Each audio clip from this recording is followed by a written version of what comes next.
ಮೌಲ್ಯಯುತವಾದಂತಹ ಪಾತ್ರಗಳನ್ನ ಮಾಡಿ ಅನುಭವಿಕ ಪಾತ್ರಧಾರಿ ಅಂತಾನೆ ಜನಪ್ರಿಯವಾಗಿರುವ ರಂಗಭೂಮಿಯ ಹಿರಿಯ ಕಲಾವಿದೆ ಅಂದ್ರೆ ಅದು ಭಾರ್ಗವಿ ನಾರಾಯಣ್.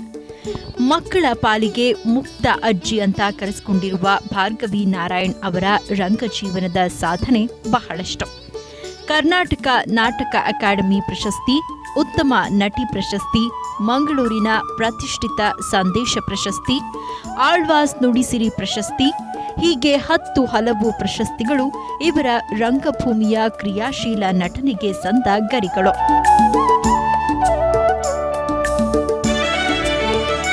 ಡಾಕ್ಟರ್ ಎಂ ರಾಮಸ್ವಾಮಿ ಹಾಗೂ ನಾಮಗಿರಿಯಮ್ಮ ಅವರ ಸುಪುತ್ರಿಯಾಗಿ ಬೆಂಗಳೂರಿನಲ್ಲಿ ಜನಿಸಿದ ಭಾರ್ಗವಿ ನಾರಾಯಣ್ ಅವರು ತಮ್ಮ 10ನೇ ವಯಸ್ಸಿನಲ್ಲಿ ರಂಗಭೂಮಿಯ ಕಡೆಗೆ ವಾಲಿದ್ರು.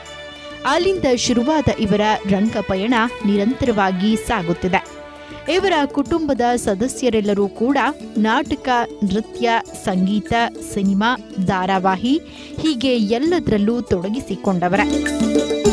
ಬೆಂಗಳೂರಿನ ಮಹಾರಾಣಿ ಕಾಲೇಜಿನ BS ಪದವಿ ಹಾಗೂ ಇಂಗ್ಲಿಷ್ನಲ್ಲಿ MA ಪದವಿ ಪಡೆದ ಭಾರ್ಗವಿ ನಾರಾಯಣ್ ESI ಕಾರ್ಪೊರೇಷನ್ನಲ್ಲಿ ವ್ಯವಸ್ಥಾಪಕರ ಹುದ್ದೆಗೆ ನೇಮಕಗೊಂಡ್ರು. ಇಲ್ಲಿ ಕೆಲಸ ಮಾಡ್ತಾ ಇದ್ರೂ ಕೂಡ ರಂಗಭೂಮಿಯ ಬಗೆಗಿನ ಇವರ ಒಲವು ಇವರನ್ನ ಒಂದಲ್ಲ ಒಂದು ರಂಗ ಚಟುವಟಿಕೆಯಲ್ಲಿ ತೊಡಗಿಸಿಕೊಳ್ಳುವಂತೆ ಮಾಡಿತ್ತು.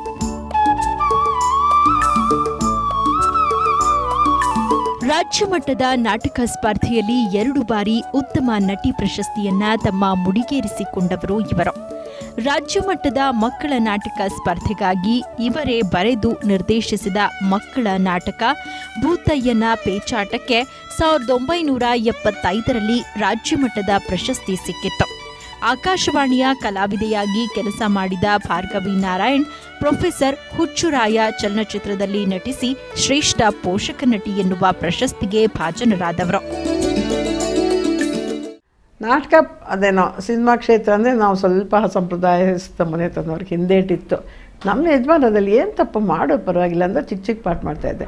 ಬಟ್ ಕಮರ್ಷಿಯಲ್ ಸಿನಿಮಾದಲ್ಲಿ ಮಾಡೋದ್ರ ಬಗ್ಗೆ ತುಂಬ ಮುಜುಗರ ಆಯ್ತು ನನಗೆ. ನರಸಿಂಹರಾಜು ಅವ್ರ ಮನೆಗೆ ಬಂದು ಇಂಥ ಪಾಠ ಇದೆ ಮಾಡಮ್ಮ ಅಂತ.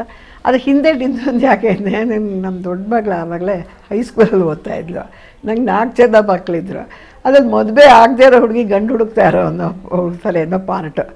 ನಾನದು ಮಾಡಲ್ಲ, ನನಗೆ ಮುಜುಗರ ಆಗುತ್ತೆ ಅಂತಂದೆ. ಅದಕ್ಕೆ ನಮ್ಮ ನಾಳೆಯವರು ಹೇಳಿದ್ರು, ನರಸಿಂಹರಾಜು ಸಿನಿಮಾ ಮಾಡ್ತಾ ಇರೋರು, ಅವ್ರಿಗೆ ಆ ಪಾತ್ರಕ್ಕೆ ಎಂಥವ್ರು ಬೇಕು ಅಂತ ಗೊತ್ತಿರುತ್ತೆ, ನಿಂದೇನು ಮಧ್ಯ ತಲಹರಟೆ ಮಾಡೋಕ್ಕೇನು ಅಂದರು. ಮಾಡಿದೆ. ನಿಜವಾಗ್ಲೂ ಅವ್ರು ಬಲವಂತ ಮಾಡಿ ಮಾಡಿಸಿದ್ದಕ್ಕೆ ನನಗೆ ಚಿರಋಣಿ. ಅದ್ರಲ್ಲಿ ನನಗೆ ಬೆಸ್ಟ್ ಸಪೋರ್ಟಿಂಗ್ ಆ್ಯಕ್ಟ್ರೆಸ್ ಅವಾರ್ಡು ಬಂತು. ಅದರಿಂದ ನನಗೆ ಒಂಥರ ಮನಸ್ಸಿಗೆ ಸಂತೋಷವೂ ಆಯಿತು. ರಂಗಭೂಮಿಯಲ್ಲಿ ಮೇಕಪ್ ನಾಣಿ ಎಂದೇ ಪ್ರಸಿದ್ಧರಾಗಿರುವ BN ನಾರಾಯಣ್ ಅವರನ್ನ ಮದುವೆಯಾದ ನಂತರವೂ ಚಲನಚಿತ್ರರಂಗದಲ್ಲಿ ಧಾರಾವಾಹಿಗಳಲ್ಲಿ ಪೋಷಕ ನಟಿಯಾಗಿ ಕಾಣಿಸಿಕೊಂಡು ಉತ್ತಮ ಪೋಷಕ ನಟಿ ಎಂಬ ಹೆಗ್ಗಳಿಕೆಗೆ ಪಾತ್ರರಾದವರು ಇವರು. ರಂಗಭೂಮಿ ಯಾವತ್ತಿಗಿದ್ರೂ ಜೀವಂತ, ರಂಗಭೂಮಿ ಅಳಿಯುವ ಪ್ರಶ್ನೆಯೇ ಇಲ್ಲ ಎನ್ನುವ ಇವರು ರಂಗಭೂಮಿಗಾಗಿ ತಮ್ಮ ಬದುಕನ್ನೇ ಮುಡಿಪಾಗಿಟ್ಟವರು.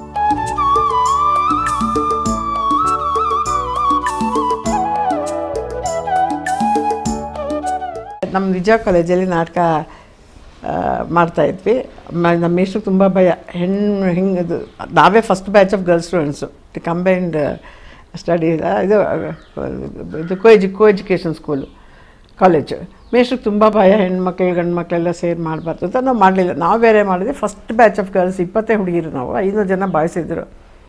ನಮ್ಮ ಪ್ರಿನ್ಸಿಪಾಲ್ಗೆ ಒಂಚೂರು ಇಷ್ಟ ಇರಲಿಲ್ಲ. ಹೆಣ್ಮಕ್ಳು ನಾಟಕ ಮಾಡಿದ್ರೆ ಬಾಯ್ಸ್ ಎಲ್ಲ ಗಲಾಟೆ ಮಾಡ್ತಾರೆ, ಟೊಮೆಟೊ ಎಸಿತಾರೆ, ಅದು ಇದು ಅಂತ. ನಂಗೆ ಹಾಗೆ ಹೇಳಿದ್ಮೇಲೆ ಇನ್ನೂ ಹುಚ್ಚು ಜಾಸ್ತಿ ಆಯಿತು. ಟೊಮೆಟೊ ಎಸಿದೆ ಆರಿಸ್ಕೋತೀನಿ, ನಾನು ಮಾಡ್ತೀನಿ ಎಂದೆ. ಸೊ ನಾನೇ ಗಂಡು ಪಾಠ ಮಾಡ್ತಾಯಿದ್ದದ್ದು. ಮೇಕಪ್ ಮಾಡೋಕ್ಕೆ ನಾಣಿಯವ್ರು ಬಂದಿದ್ದರು. ನಾಣಿಯವ್ರು ಬಂದರು. ಆಮೇಲೆ ನಮ್ಮ ಮನೆ ಬಾಡಿಗೆಗೆ ಬಂದರು. ಆಮೇಲೆ ಮದುವೆನೂ ಆಯಿತು. ಇದ್ವಿ, ಹಾಗೆ ಆಗೋಯ್ತು ಕತೆ. ಮದುವೆ ಆದಮೇಲೂ ಬಿಕಾಸ್ ಅವರು TTKನಲ್ಲಿ ಪ್ರೆಸ್ಟೀಜ್ ಕುಕ್ಕರ್ಸಲ್ಲಿ ಕೆಲಸ ಮಾಡ್ತಾಯಿದ್ರು. ನಾಟಕದ ಗೀಳಿತ್ತಿಲ್ವಲ್ಲ, ಬೇಕಾದಷ್ಟಿತ್ತಲ್ಲ. ಎಲ್ಲ ಕಡೆ ಹೋಗೋರು ಮಾಡೋರು, ಎಲ್ಲ ಫ್ಯಾಕ್ಟ್ರೀಸಲ್ಲೂ ಹೋಗಿ ಥಿಯೇಟ್ರ್ ವರ್ಕ್ಶಾಪ್ ಮಾಡಿ ಅವ್ರ ಕೈಲಿ ನಾಟಕ ಆಡಿಸಿ ಎಲ್ಲ ಮಾಡ್ತಾಯಿದ್ರು.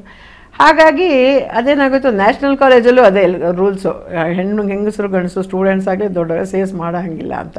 ಆಮೇಲೆ ಇವ್ರು ಗಲಾಟೆ ಮಾಡೋದಕ್ಕೆ ಮೇಷ್ಟ್ರು ಹೆಚ್ಚನ್ನು ಇದ್ಕೊಂಡು ನೋಡಪ್ಪ ಬೇರೆ ಹುಡುಗಿನೆಲ್ಲ ಕರ್ಕೊಂಬರೋ ಹಾಗಿಲ್ಲ, ನಿಮ್ಮ ಹೆಂಡ್ತೀರೇ ಬಂದು ಮಾಡಿದ್ರೆ ಬೇಕಾದ್ರೆ ಮಾಡ್ಕೊಳ್ಳಿ ಅಂತಂದರು.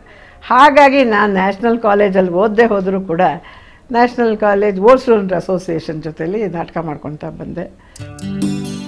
ಭಾರ್ಗವಿ ನಾರಾಯಣ್ ಅವರ ಮಕ್ಕಳು ಮೊಮ್ಮಕ್ಕಳು ಕೂಡ ರಂಗಭೂಮಿಯಲ್ಲಿ ತಮ್ಮನ್ನು ತಾವು ತೊಡಗಿಸಿಕೊಂಡಿದ್ದಾರೆ.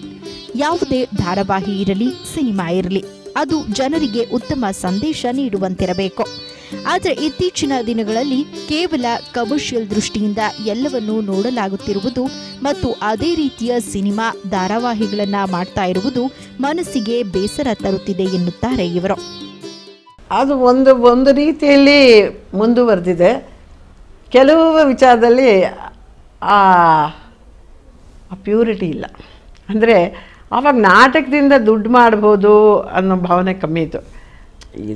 ಇವರು ವೃತ್ತಿರಂಗಭೂಮಿನವರು ಸರಿ, ಈ ಹವ್ಯಾಸಕ್ಕೆ ಮಾಡೋರು ಖುಷಿಗೆ ಮಾಡ್ತಾಯಿದ್ರು. ಅವ್ರು ಬೇರೆ ಬೇರೆ ಕೆಲಸಗಳಿರೋದು ಮಾಡೋದು, ನಾಟಕ ಆಡೋ ಖುಷಿಗೆ, ನಾಟಕ ನೋಡೋ ಖುಷಿಗೆ ನಡೀತಾಯಿತ್ತು. ಇವಾಗ ಅದು ತುಂಬ ಎಲ್ಲ ಆದಾಗೆ ಕಮರ್ಷಿಯಲ್ ಆಗಿಬಿಟ್ಟಿದೆ. ಅದರ ಪಾವಿತ್ರತೆ ಸ್ವಲ್ಪ ಕಳ್ಕೊಂಡಿದೆ ಅಂತ ನನ್ನ ಭಾವನೆ. ಅದೇ ಇನ್ನೊಂದು ವಿಚಾರದಲ್ಲಿ ಏನಂತಂದರೆ ಅದ್ರ ಬಗ್ಗೆ ಇವಾಗ ಗೌರವ ಇದೆ ಜನಕ್ಕೆ. ನಮಗೆ ಎಲ್ಲವನ್ನೂ ನೀಡಿದ್ದು ರಂಗಭೂಮಿ. ಹಾಗಾಗಿ ರಂಗಭೂಮಿಗಾಗಿಯೇ ನಮ್ಮ ಬದುಕು ಎನ್ನುವ ಭಾರ್ಗವಿ ನಾರಾಯಣ್ ಅವರಿಗೆ ಸದಾ ರಂಗಭೂಮಿಯ ತುಡಿತ. ಪ್ರಶಸ್ತಿಗಳು ಬಂದಿರುವುದು ಖುಷಿ ಕೊಟ್ಟಿದೆ. ಆದರೆ ಪ್ರಶಸ್ತಿಗಾಗಿ ಯಾವುದನ್ನು ನಾನು ಮಾಡಿಲ್ಲ. ಆದರೆ ರಂಗಭೂಮಿಗಾಗಿ ನಾನೊಂದಿಷ್ಟು ಮಾಡಿದ್ದೇನೆ ಎನ್ನುವುದು ನನ್ನ ಹೆಗ್ಗಳಿಕೆ ಎನ್ನುತ್ತಾರೆ ಇವರು.